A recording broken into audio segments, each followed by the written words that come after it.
New Thought Media Network.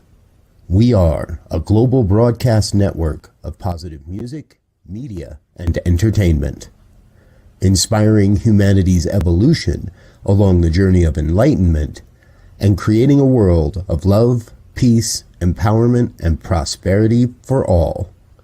New Thought Media Network. Positively inspiring.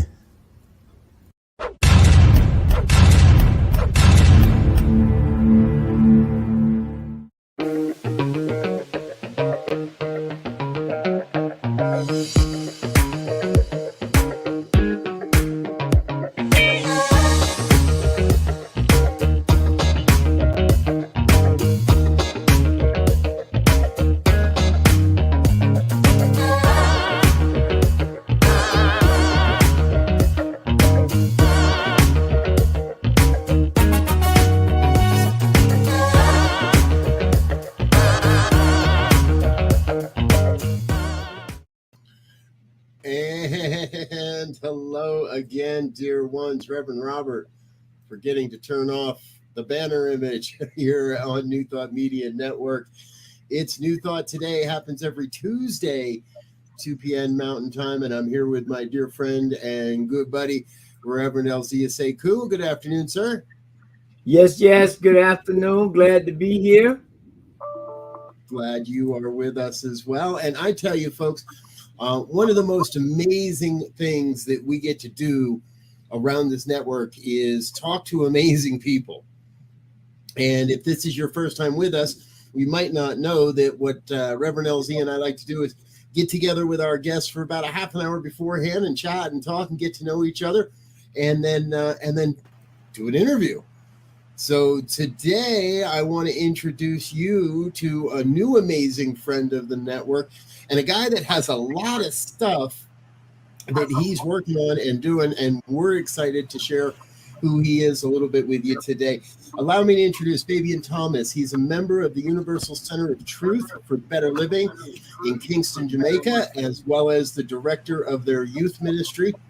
He's currently an adjunct lecturer in the Faculty of Careers and Humanities at the Vocational Training Development Institute and the School of Continuing Studies at the Maico University. He is a transformational trainer, facilitator, life and corporate coach, artistic director, poet, spoken word artist, and actor. Sounds like a man after my own heart. Fabian's writings have been published in more than a dozen collections and anthologies. He self-published his first New Thought-inspired book recently entitled New Thought, New Words. It's a collection of affirmations, gratitude verses, and spoken word. Did that back in 2018. He's also a contributing writer for the UFBL, or what's also known as the Universal Foundation for Better Living's signature publication, The Daily Inspiration. His first children's book, Djembe, was self-published in February of 2022, and Tribal Elements, a Tribe Ting, volume number 1, which is a chapter book of original writings by members of the tribe Sankofa. I forgot to check on the pronunciation on that one, so apologies if I got that wrong. Sankofa. All right, there we go. And that is part of the collective's 10th anniversary celebration. He also hosts a YouTube show. So again, a man after our own heart called Fabian Sa. Please search him out on YouTube. Head on over to his page, hit that subscribe button, and give him all the likes and views that you possibly can. We all know how far that goes a long, long way in making sure his word gets out. Fabian also holds a BA in Mass Communication and Literature from the University of the West Indies, Mona, and an MA in Public Communications from Fordham University here in the United States. Fabian, welcome to New Thought Today. Greetings and salutations. I'm so happy to be here. Blessings, blessings, blessings. Grateful you are with us. And the big thing that one of the biggest reasons we were able to get you on the show and that we've become acquainted with each other is the Celebrating Our Soul conference, which is only 15 days away now, guys, I think. Yeah. Wow. 15 days. Yeah. But when you put it like that, Yeah. I was gonna say, don't say it like that because I'm not quite ready yet. So this, it's coming next month. That sounds better. Yes, the month that starts in about 9 days. Yes, I hear it. So Fabian, you're involved. Tell us a little bit about your involvement with the conference and what role and what parts you get to play in all this. So you know how these things go, So my pastor, our senior pastor, Reverend Sheila McKeithen, said to myself and a colleague, Eileen Lewis. So do you guys want to represent UCT on a committee planning a conference that has a youth element? And we said, oh yes, no problem. This was over a year ago. So this has been a journey of so now when you say 15 days, it's like this has been this journey, this process of saying yes to something, and then because of the virtual reality, what it allows us to do. So myself and Eileen we're here in Jamaica, and then our other colleagues are in different parts of America, and it's been just an amazing process of, first of all, getting to know each other, the energies, and seeing kind of visioning what were we visioning for this youth conference in terms of our work and our offering, getting in touch with each other's rhythms and energies, and then the bigger picture for the conference, and from how many masks do we need, and how much space do we need, and who's doing the logistics, and Reverend Jerry Hobby, who is the lead of the committee, has an interesting way of making you think you volunteer for something. She says, I see Fabian leading this, and you're like, oh, you do? And the next thing you know, you're leading it. But I think when we enter any process saying yes and being open to serving, I find that you grumble and complain less because you keep in your mind, what is the vision? What is the goal? And I said yes to this. And it's been that beautiful journey and the way we've supported each other. And as you said, I'm looking forward to 15 days time, actually being in the throes of things, the thick of things. And I concur with you, and I'm getting more excited. Let me say it that way. And that this idea of leadership and how we own it, how it's sometimes thrusted upon us, and looking at the prevailing environment that we find ourselves in. Yep. Leadership is needed more than ever, and it needs to come from all kind of places so that we can cover all the bases. You know what I'm saying? They very much so. Because even in terms of learning, and that thing about leadership is, am I flexible enough to say, okay, I thought this was the plan, but something else is appearing as another lesson. So for instance, we are low on youth enrollment. I think we're pretty good with adults. I think we're at 300 and plus, and they've added a virtual element.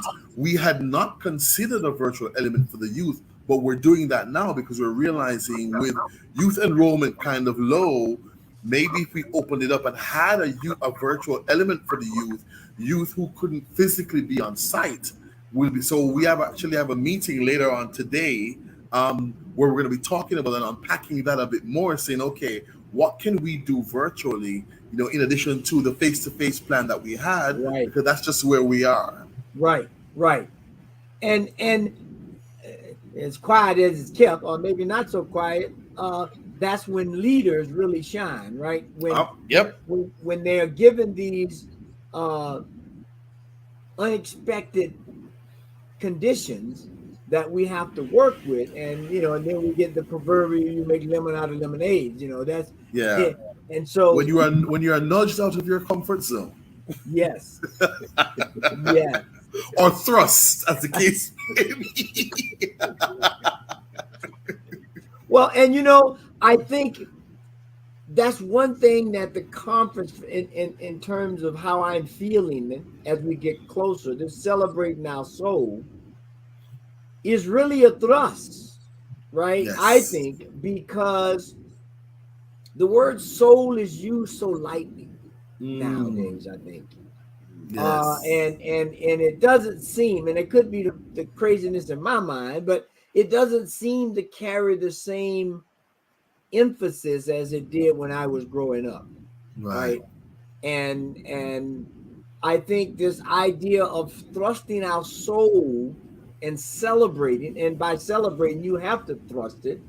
Yes. It gives us an opportunity once again to begin to be, as the prevailing word, authentic, right? Yes. But we have to celebrate the soul, because if we don't celebrate what's there, we will begin, as it says in the Bible, you will put your light under a bushel. Yes. Right. Yes. And I think energetically all over the world, and even in things that seem negative, whether it's a particular world leader who's presenting in a particular way, or is doing and saying things that seem negative, it sparks an impetus for positivity to rise. Yeah. It pushes us out of our comfort zone, and suddenly people start to say, but I have this power in me, I can do this. And even if you look at popular culture and music and movies, a lot of artists have shifted where they're coming from.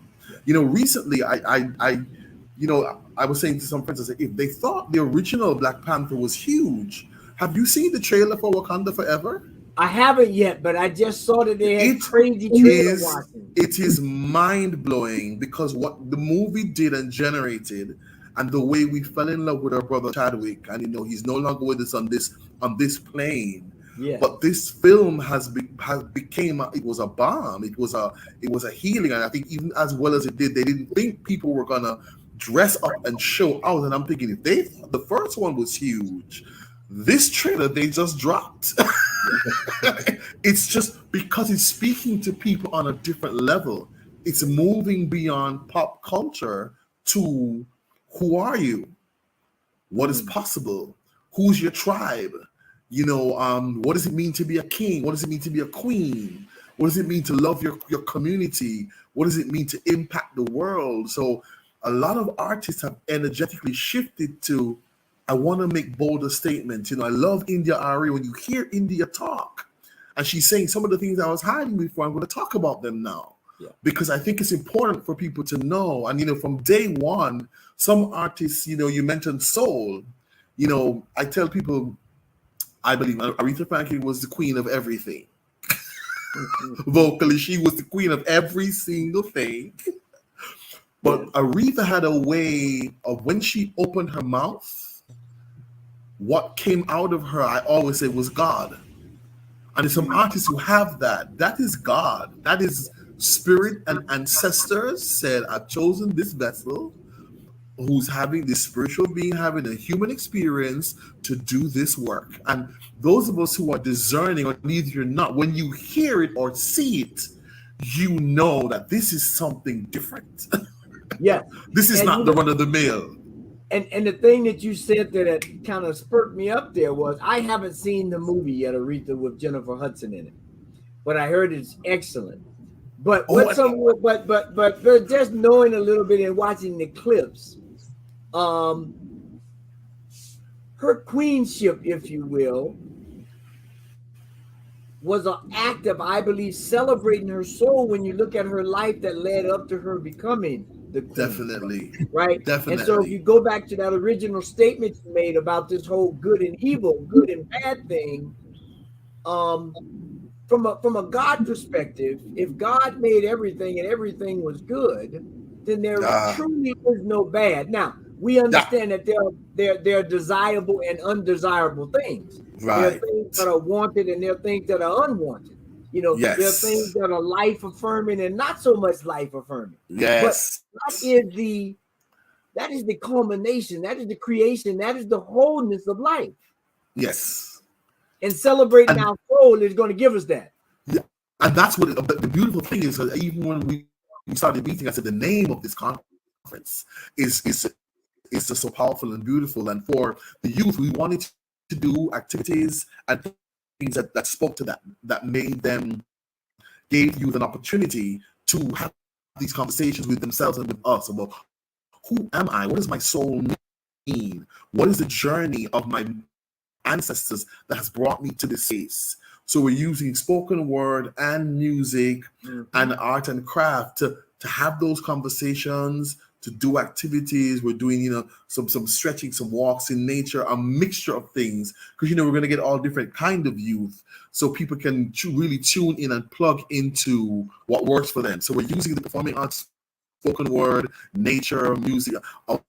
John Stringer is going to be doing some stuff with him, and I didn't know John before, and I actually got to meet him virtually and have a meeting with him, and just his soul is luminous, just the openness of his energy, and I was like, I'm looking forward to sharing space with this brother and doing this work. And so we're very, very excited, because I think the youth really need the space, and as a teacher and mentor, I just find we were talking earlier about the heavy focus on assessment and passing tests, as opposed to creating space to discuss, who are you? What do you love? Why do you think you're here? What's your purpose? What are you adding to the world on this journey? For me, that is so much more an important part of this than, oh, you did well on a test, and because you got an A, you are brighter than this student. And these students are remedial, as opposed to, you're all extensions of God.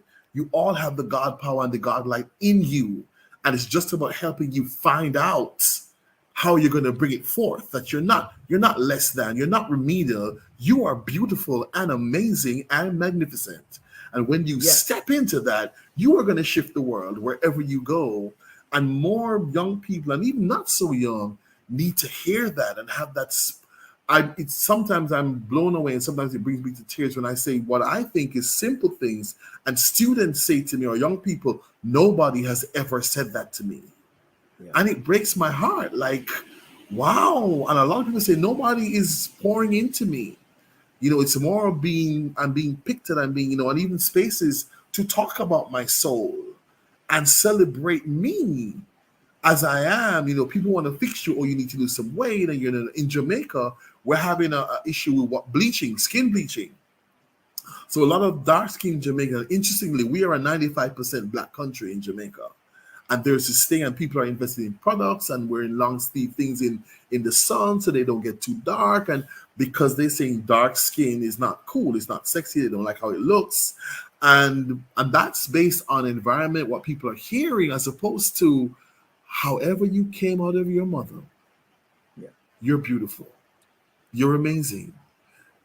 But very few people ever hear that. It would take me 2 days to just try to say what you just got my mind rolling on here. But I'm gonna break it to two things. See, I think if we go back to ancient cultures, and this isn't all ancient culture, but I know the most about African Egyptian culture. The way individuals were crowned, if you will, is that they were initiated. Yes. They were initiated, and all the other cultures, you were initiated into different crafts and guilds. Now, we know that went south because it created this crazy class system, which we don't want to deal with. However, the process of initiation allows you to do things and play things and make things happen or not happen, so that you begin to understand things at a less than physical, or more than physical level, rather. And now you begin to find your way in that, and you become initiated. And by fooling around with all these things, you have your 1, 2, 3 things that you're really keen on, but you get initiated into a wholeness that allows you to use the other things as sundry things and focus on that. Now, the thing that I got to go watch the Black Panther trailer now. But one activity you might do, because it just popped in, show them that trailer and then go into this whole thing about what it means to initiate your soul or celebrate your soul in terms of da. Yes, I was excited right then. Definitely, because if you can't tell. Yeah, because even at the first Black Panther, that it presented I think. And when you thought that, a lot of these black children, but also even adults, had not seen a black superhero, a black king we don't. And it's sometimes you watch things and I'm thinking, why is this impacting me? Queen Sugar. I'm like, Yes. we're not used to the camera lovingly zooming in on black folk, saying "I love you" to each other. And I'm thinking, how sad that this is not our norm. And so, like I said, a lot of that shift. And now that we're connected, so we have to talk. When you watch the Jennifer Hudson, Aretha one, watch the Cynthia Erivo one, and then you and I should have a talk. Because I watch both. Tonight. I watch both, and I preferred one of them. Okay, so the Cynthia Erivo and Jennifer. Yes. Okay. I'm writing it down. Watch them, and then we should talk. So for celebrating our souls, we're very excited, and as I said, we're now looking at let's get this virtual element added, and even in terms of the packaging, because if there are youth in the Kansas City area who can come with a chaperone or groups that can come together as opposed to being residential. So we also started to have that conversation to get other youth involved. And we're just so excited and looking about sharing space and creating this experience for these youth. And for me, every time I teach, facilitate, I learn, I get poured into. I think it's a two-way process. Yeah. There's no, I'm this erudite source of knowledge, the unshakable oracle, come to educate you. Rubbish.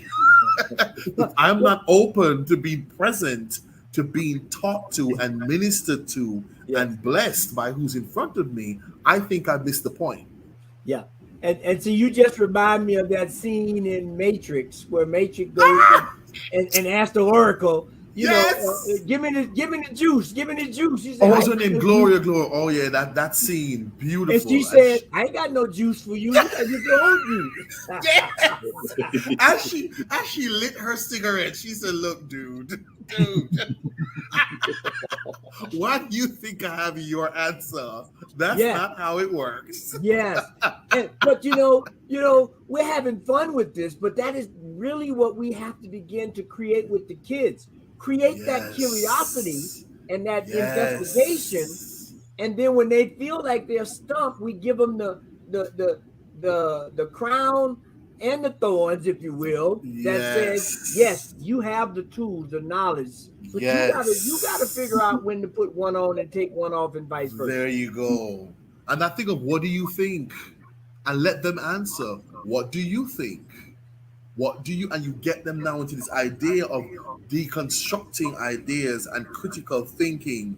I used to work with a hotel chain, very popular hotel chain in Jamaica, and I went in as entertainment manager and then became training and development manager. And when I was managing these young people who were called entertainment coordinators, well, that hotel calls them playmakers. They come and they say, "Oh, Mr. Thomas or Sir, so and so and so and so happened. This happened," and then I'd pause and I'd go, "Oh, you're waiting for me to tell you the answer? Well, what do you think? What do you think we should do?"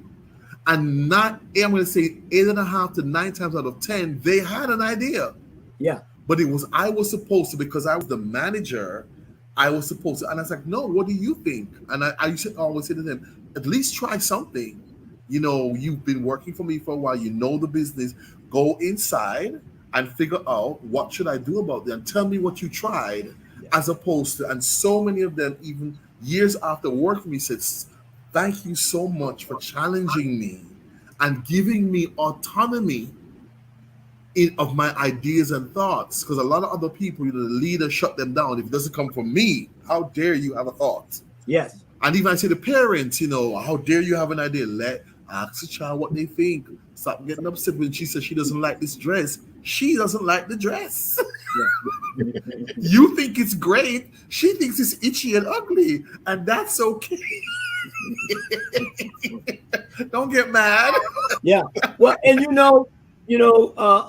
that point that you made there made me think about what you said. I don't know if we said it off air. You said at the beginning, we don't ask them for information anymore. We are so used to telling, because we're the great grand poobah. We're going to tell them what to do, as opposed to giving them the scenario and tools to figure out what to do. Yes.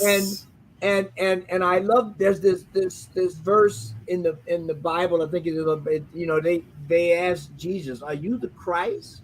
And he says, "Well, who do you say I am?" Ah, I'm not yep. going to get caught up in your definition or your Yes. look. Who do you say I am? And that'll be good for you. We don't Yeah. need to put it on nobody else. Yeah. I'm gonna go on down the street till I get another question. Yes. And Like I always. Yes. Go ahead. the other point that I heard in there, and I want to make sure we highlight it, is this is new thought. We don't teach you what to think. Ah. And it's central to who we are. We don't teach you what to think. We teach you how to think. Right. And some people it unravels them because they've come to church for you to get the answer. Yeah. For the pastor to say, this is what you think. People gotta go, what do you mean? What do I think? What do you mean? It's okay to disagree with you? What? Yeah. And some people, they're like, oh no, this is not for me. This is some other kind of thing. Everyone wants, Reverend Sheila.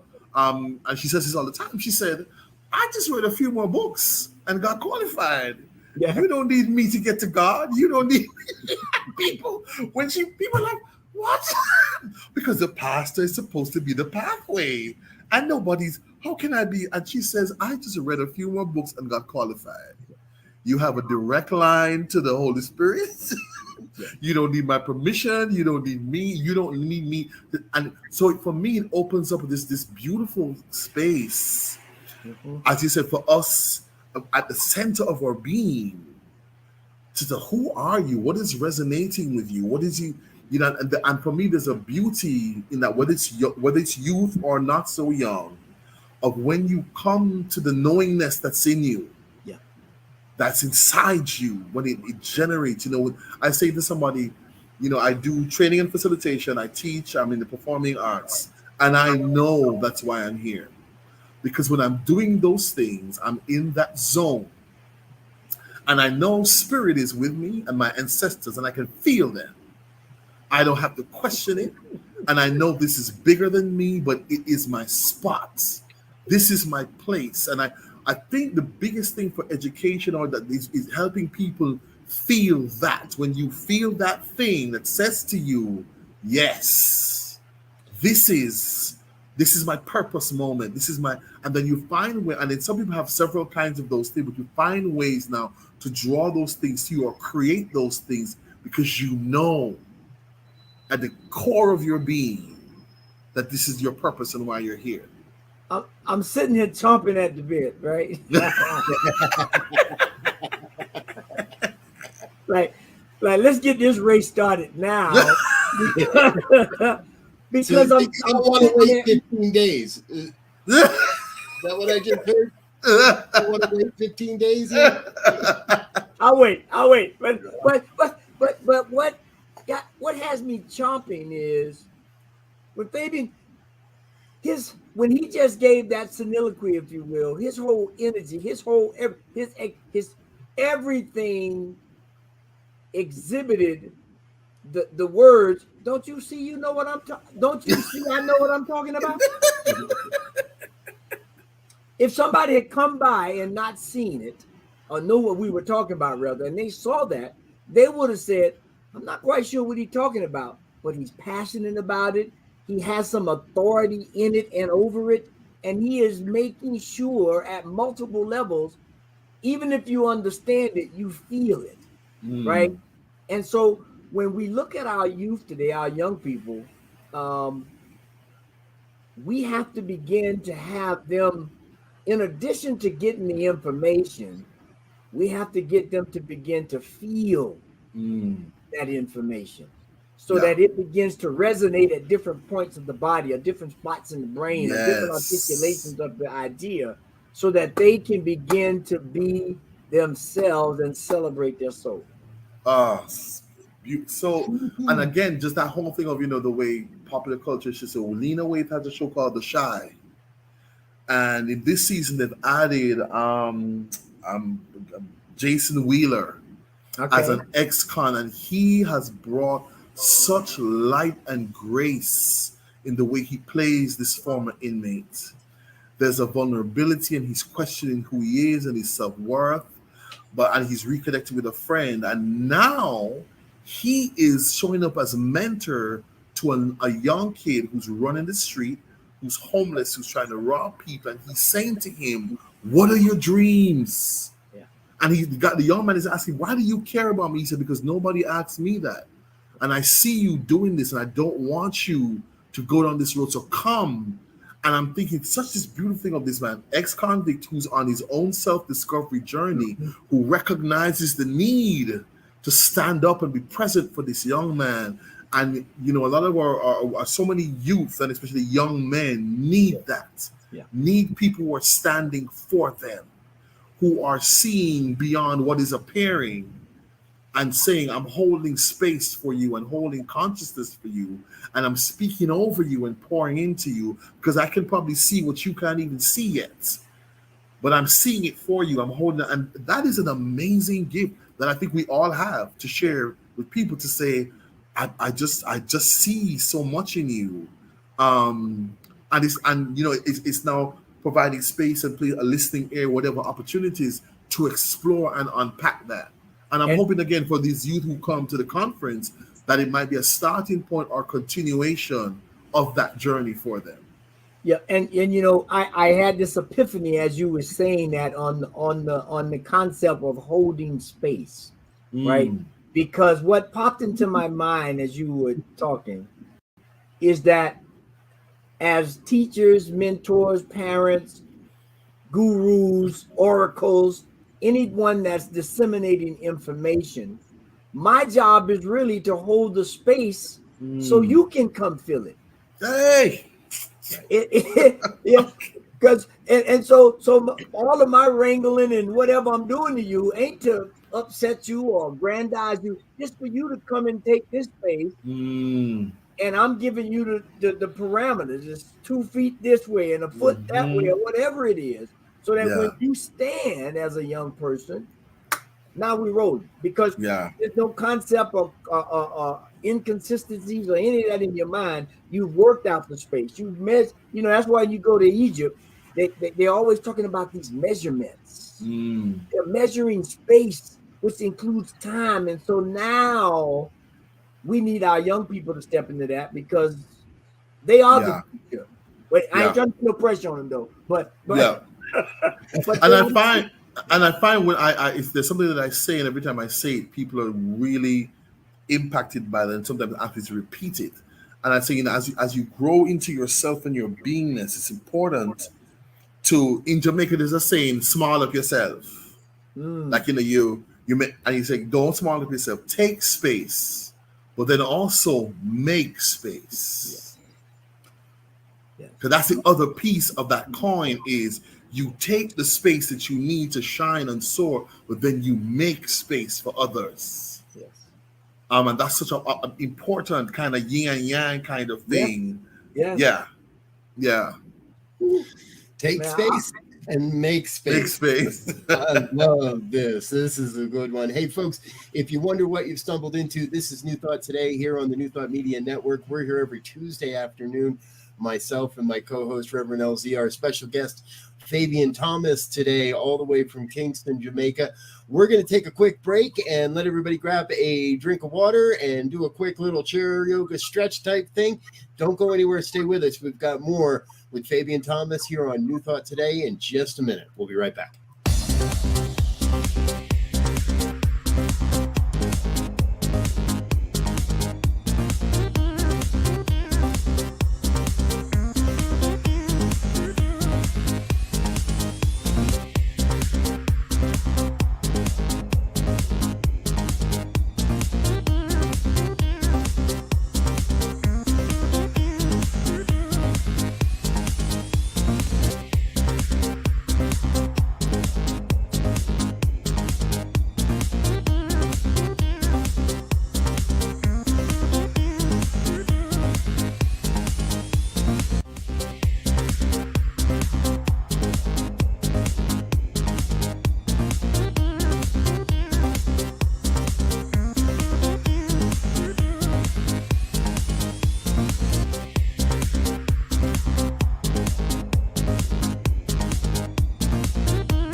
Thought today here on the New Thought Media Network. Welcome back. Our special guest today is Fabian Thomas from Kingston, Jamaica, and part of this amazing portion of the Celebrating Our Soul conference. You're up to your eyeballs in the youth aspect of this, Fabian, and yes. I keep hearing this theme in our conversation today, and it really strikes me that I was just at a conference and got to meet Reverend Sheila for the first time. And I find it amazing how often, even with spiritual leaders, even with adults that have been around this philosophy for quite a while, when you sit down face to face and you're knee to knee and you share with someone the authentic truth that you see of them, most of us just are not, we don't hear that. And it takes us by surprise a little, and it often raises a little bit of emotion. And in our conversation, what I'm hearing is, well, that's because they didn't get this when they were a kid. And even as adults, we're not very accustomed to receiving such profound truth about our spiritual divinity and our spiritual experience, and how important it is that you're getting to these younger generations and helping them to see their authentic truth as well. I'd love to hear a little bit more about the work that you're doing in Jamaica, specifically with your center there. And I'm sorry, I've already taken down that screen and don't have the name in front of me. And Universal Center of Truth. Truth for Better Living, yes. Living. Tell us a little more about your program there.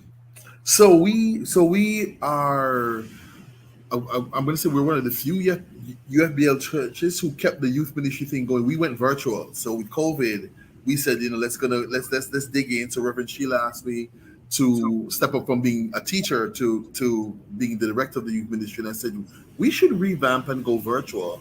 And our sister church, Verity in Canada, they were doing, I think, one Sunday a month, but we were every Sunday. And as a teacher, the lessons I learned was the youth would always say, and I had the older teens, I had the 13 pluses, they'd always say, Uncle Fabian, we love the way you talk to us as if our thoughts are important. That even when you're teaching us a new concept, the way we sit around the table and we discuss and you ask us what we think and we get to question, and they said we love that. We love the games and activities, but you talk to us and you make us feel. And I loved it. I love that idea of how do you bring forth the spiritual concepts, the ideas, the scripture, the history, but also make it engaging, make it fun, and make it not feel like school. Because sometimes they say, sometimes it feels like another assignment. No. and so for me, it's always been that thing of making it youth-centered, youth-centric. I'm thinking, will this work? As opposed to, is this my adult brain, saying this is what they need, but also asking them, what do you want us to cover, or even what lessons do you want us to go back over? And I love when they actually come back. So a couple of years ago, when we're doing the creation story, one of the kids came back and he said, so, Uncle Fabian, I'm trying to figure out, geographically, where on earth could the ark fit? It's like, what land space was big enough to hold a structure of this size that was necessary? And then he said, and we went through, and I said, well, we talked about allegory and this stuff not being like, and he said, oh, and then when we were done, he said, at the end of this session, he said, Uncle Fabian, thank you so much, because when I ask these questions in school or in my religious education class at school, I get told I'm a troublemaker and I get shut down. And I told him I had the exact same experience in high school, and it was the creation story. We were told to read it. I went and read it, came back, and I said, so miss, I said, I have some questions about the reading. And I said, it seems to me that there are two creation stories. No, there's only one. I'm like, wait. I said, wait, miss, hold on. I said, in one version, it said God created all the stuff and named them by himself or by its. Well, I was saying himself, I was saying itself then. I said, but then later, Adam helped him. I said, that seems like there's two versions. And she got very quiet. And she said, anyway, what's your next question? I said, so Adam and Eve had 3 children, right? Cain, Abel, and Seth. I said, we know that Cain killed Abel. I said, so, but then there's a mention of Seth having this wife. Where did she come from? She said, oh, that was his sister. I said, oh, so then incest is okay? She said, I didn't say that. And she got frustrated and made me stand outside the class. Oop, I got to plug in. My computer is is giving me the message that it's going to shut down. And again, it's that thing of shutting youth or young people down when they question us and when we don't have the answer to roll off our tongue. Yeah, and we just had that metaphor with the computer. If we don't get them plugged in, come on, they are going to say, okay, I'm gonna just let that battery die, and I'm gonna go get me a new device. Yes.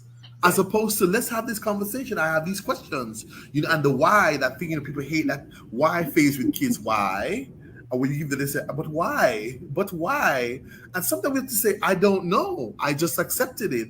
Or let's find out together. And I love that even as a teacher, same thing in the youth ministry. I say, oh, tell you what, next Sunday, let's all do some research. And when we come back, we talk about it. Yes.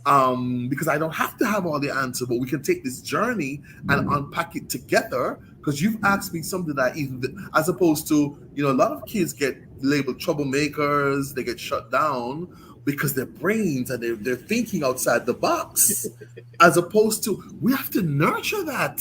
Ask me some more difficult questions. Now I got to go do some homework. Thank you. Let me go read another book, as opposed to. And so for me, it's always been about that, having the spiritual alignment of the messages and what we're teaching, but also making the space youth-friendly and using performing arts and music, and then also engaging the parents, because a lot of times, just like a teacher, you discover things about some young people. And sometimes the parents knew the child had this challenge, but didn't tell us. Yes. Brought them to Sunday school, didn't say anything. And I'm like, there's one child, I was like, okay, he's on the spectrum. And he's seriously on the spectrum. And why would they bring him and not say to us? And that sense is either shame or... So after we met them, I said, you have to tell us these things so we can now make space for this child. And then could the kid say, sir, he might demon in him. I said, oh, nope. And we said, let's talk about it. And we said, this is called so and so and so. It makes it, and some days he'll have good days or something. And after a while, the kids warmed. They learned this new version, and they took care of him. They were kinder. They said less unkind things. They could recognize when he was about to have an episode, but before he was the other. And then they learned that in school. And we in the space, I kept saying to them, nobody's going to be picked on in here. Yeah. Nobody is less than in here. You are all amazing. And if you have a question, we talk about it. And again, so many of them saying that's not happening in our schools, So that, I think it's so important for that consistency with that spiritual thing of that, you are beautiful, you are amazing, and so is everybody else. Go ahead, Robert. Well, and I'm just struck by, I've been in this philosophy, this teaching, probably just over 20 years now. That whole time, there are certain things I continually hear. And one of those is generally in referring to adult education is that phrase, well, people are coming in with a greater understanding now. So we don't have to work. People are more advanced when they're coming into the classes. And so the education changes. And we never talk about the fact that if that's happening in the adult world, that's happening in the youth world too. So kids are coming into our Sunday programs. They are coming into family-based events and retreat events and conferences like Celebrating at an advanced stage to where our education, quote, wants to assume or wants to label or wants to compartmentalize them into this, that, or the other container. And we have to be willing to be the open vessel that will learn from them. And what I really like is, as you're saying, is we learn from them by making space for them to be them. Yes. Yeah. And you know, I'm glad I took that pause for you to drop that in there, because now I'm even more hyped. In that, I'm just hyped today. I love this topic. In that, because when we look at indigenous cultures, and again, I can speak more to the diaspora, which is why we're having this conference. The primary lesson or the primary teaching tool in indigenous cultures around the world is story. Mm-hmm. It is song. Yep. It is dance. Yeah. Written, all it appears that all cultures, if not most of them, if not all of them, had some kind of written script. Mm-hmm. But that was to keep track of the sheep and the horses and how many coins we got. It was not used to tell life stories. It was not used, as you say, Fabian, to pour into the community, not just pour into everybody. Right. And what we've done, we've gotten away from the story. And we've allowed other people to tell us, not only tell us the story, but tell us the only part we can play in the story are these. Yep. And when we can begin to get our children back to that by telling the story, because it becomes reciprocal, right? Let's tell this big story, but in a small way, we're telling your story. But when you tell your story, you're telling my story. And then our story make the big story. And so now we're in this perpetual wheel. It's like Ezekiel saw the wheel in the wheel, way up in the middle of that. Yeah. And that's where we got to go. I just watched this new animated film called Sea Beast, and I made a post online and said, people with children, please watch this film and unpack it with your kids, because a little girl, the beast is to be killed. These are sea beasts that are terrorizing mankind, and we must kill them. And she'd read all these, and then when she's on it, she stows away and she comes face to face with the beast. And then she's realized, she said, something else is going on. Like she didn't attack us. She wasn't attacking us. She was afraid. So she starts to say, well, maybe we are the problem. She's like, maybe. And then she starts to, and then of course it now becomes, she realized that the books were written, the books were lies because of who wrote the book. Yes. Yeah. So who wrote the book wrote it so that these beasts became the enemy and became hunted. And she toppled out on his head and she said, no. And the guy who was she said, no, we have to, she's not threatening us and she's actually saved us. And so she starts to think a new thought and write a new script. Yes. Because she said, these are lies. This is not true. And it's such a powerful and important story, but also a reality. Who wrote that? Mm-hmm. Who told you this about yourself? When did you start to believe that? And sometimes you have to erase those tapes and play a new song. Yes. Like that thing of the origin story. Who are your people? Where did they come from? What is their history? What is their culture? What is, and even it's so amazing to hear, as you say, what I teach some cultural studies classes, and I say to people, anywhere in the world that's listening to music that has rhythm, it came from Africa. Africa gave the world rhythm. The polyrhythm came from Africa. I said, so let's start there. Everything, they were like, what? I said, the polyrhythm came from Africa, which means music and musicality started in Africa. And sometimes these are even Black students who don't know. Same thing, I teach a course on Bob Marley. And a lot of times the foreign students or students from other Caribbean islands know more about Bob and reggae than some of the Jamaican students. Yeah. At the end of the course, they're saying, I had no idea. I didn't know he went through this. I didn't know that. And then the whole thing that, Jamaica, this little speck on the map, has given the world 7 genres of music from mental. And those things, those stories, I keep saying that when we carry our history, our identity, we carry the truth of who we are, and New Thought helps us unpack that. So everywhere you go, you realize that I'm a psalm, I'm a testament, I'm a psalm. And I like to say to people, somebody survived something. That's why I'm here. So I have to do a work. I have to show up in a certain way because I'm standing on the shoulders of some people who survived and also those who did not. As they say, come on, somebody. Because the thing that you, again, just my mind is just, I'm going to have to take a nap after we close here. It's this whole idea of polyrhythms, right? Because polyrhythms are multiple rhythms within one gigantic rhythm, right? So it's not just a simple boom, boom, boom, boom, boom. It's a boom, boom, boom. And underneath that is boom, boom, boom, boom, boom, boom, boom. And so now you begin to tell a story with multiple rhythms that once it all comes together, there's one sound. There's one beat.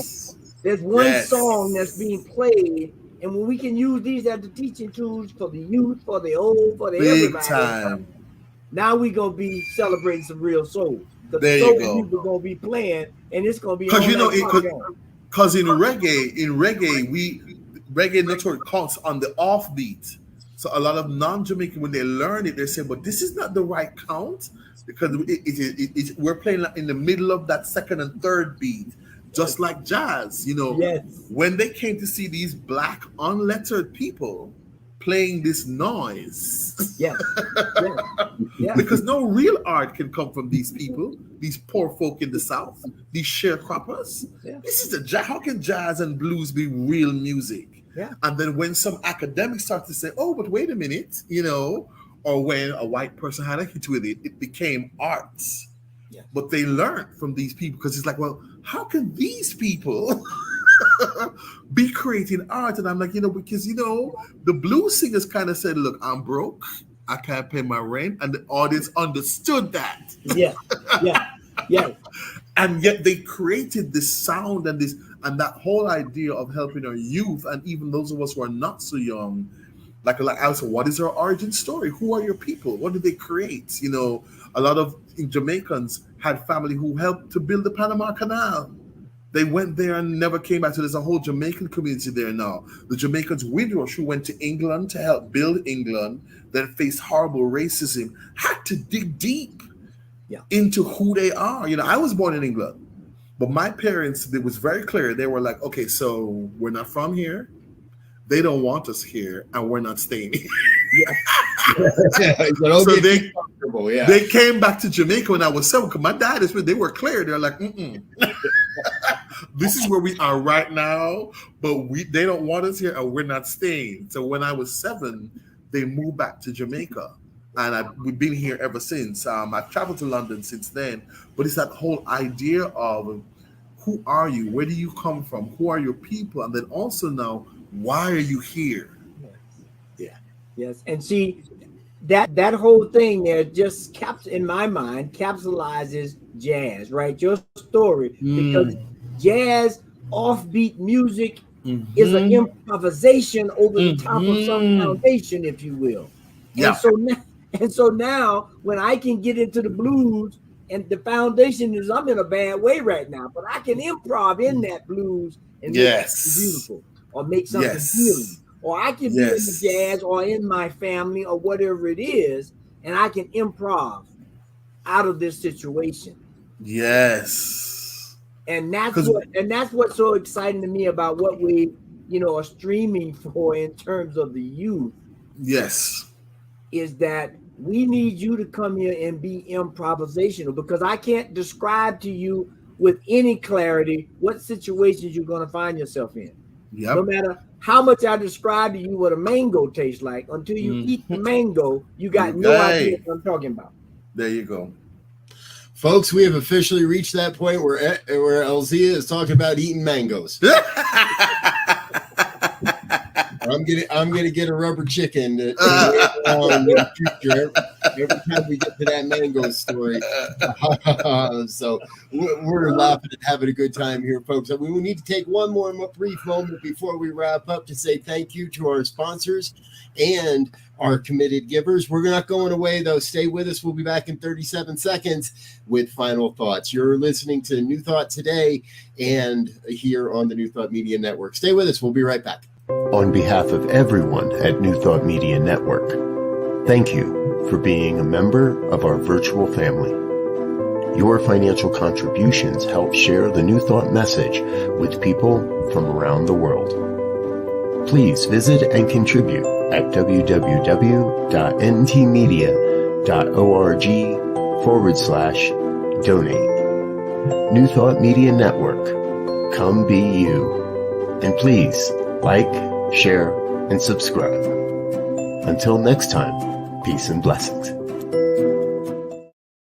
All right, folks, we're back on New Thought today here on the New Thought Media Network. This happens every Tuesday at 2 p.m. Mountain Time. We want to say thank you to Fabian for being with us today. I need to find a map for my wall so I can start putting pins of all the places, of all the people we have interviewed. Fabian, you'll go down in history as the first man from Jamaica that we've had on the program. And we really hope that you would come back and visit us again sometime. Thank you. I'd love to. Absolutely. Folks, there is still time to register for the Celebrating Our Soul conference. It happens in Unity Village starting in, just 15 days, August 11th. This is their website, padntg.org. Look at this list of keynote speakers.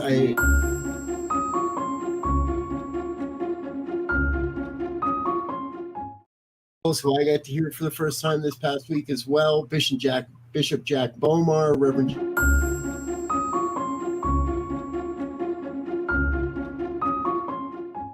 workshop presenter. Yes. We've been talking today with Fabian Thomas, who's part of the youth team, and you mentioned John Stringer a little earlier. So yes, we had him on the show back on June 28th. Check out that interview in the archives, folks. It was a lot of fun. Yeah. Before we go, we want to share some final thoughts and give everybody a last chance before we run out of time. Elzia, let's get started with you today. Hey, excitement. For me, that my final word is find you some excitement. That's what Fabian has done. I'm sitting here chomping at the bit for that whole experience of celebrating our soul, and I think my excitement that I take to that conference, to that space, is going to create space, as Fabian so beautifully said, to create space, to make space, and I'm just excited. So the word is be excited to create space. Fabian, sir. For me, Reverend Mary Tompkins has a beautiful little book. Before You Pray, Forgive. And and there's a line that just jumped out and hit me in my chest, and it said, "There is no evolution without involution."